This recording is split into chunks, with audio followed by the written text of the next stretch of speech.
Hello friends, welcome to my YouTube channel. आज हम पढ़ने वाले हैं भारतीय संविधान के विकास का संक्षिप्त इतिहास। किस प्रकार हमारे संविधान की नींव रखी गई और इसके पहले हमारा देश किस नियम के तहत चलता था, अंग्रेजों ने किस किस प्रकार के नियम लगाए थे, उसको आज जानते हैं। तो सबसे पहले 1757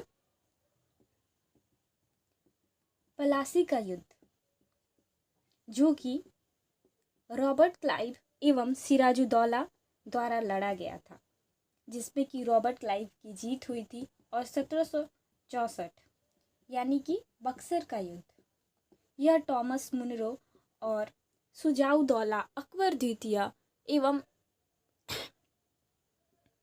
एक और शासक द्वारा लड़ी गई थी, जिसमें कि अंग्रेजों की जीत हुई थी। 1757 एवं 1764 इन दोनों युद्धों को जीतने के बाद बंगाल पर ब्रिटिश ईस्ट इंडिया कंपनी का काफ़ी मजबूत शिकंजा कसा गया था। अब वह भारत में अपने शासन के तहत राज्य को चलाना चाहते थे।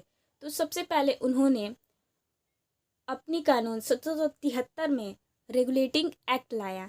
यह अंग्रेजों द्वारा लिखित पहला संविधान था, लिखित प्रथम कानून था, यानी कि 1773 का रेगुलेटिंग एक्ट।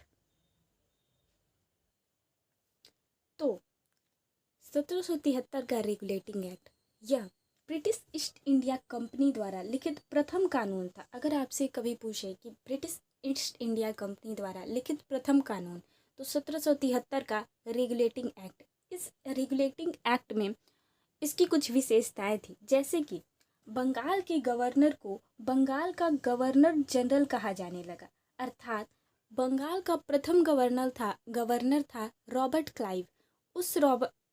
अब बंगाल के गवर्नर को बंगाल का गवर्नर जनरल कहा जाने लगा। और बंगाल का प्रथम गवर्नर जनरल था लॉर्ड वॉरेन हेस्टिंग्स। इसी एक्ट के तहत एक और प्रावधान, उच्चतम न्यायालय का प्रावधान पास किया गया तथा 1774 में कोलकाता में एक उच्चतम न्यायालय की स्थापना की गई, जिसके मुख्य न्यायाधीश थे सर एलिजा इम्पे। यानी कि ब्रिटिश द्वारा लिखा गया यह प्रथम कानून था तथा बंगाल के गवर्नर को अब बंगाल का गवर्नर जनरल कहा जाने लगा, तथा लॉर्ड वॉरेन हेस्टिंग्स प्रथम बंगाल के गवर्नर जनरल थे। तथा 1773 में उच्चतम न्यायालय का प्रावधान लाया गया तथा 1774 में कोलकाता में उच्चतम न्यायालय की स्थापना की गई, जिसके मुख्य न्यायाधीश सर एलिजा इम्पे थे। इसके अलावा इसमें और 3 सदस्य थे। इसके बाद आता है 1784 का पिट्स इंडिया एक्ट। इस एक्ट के तहत सबसे पहले पिट्स इंडिया एक्ट, इस एक्ट का नाम क्यों पड़ा?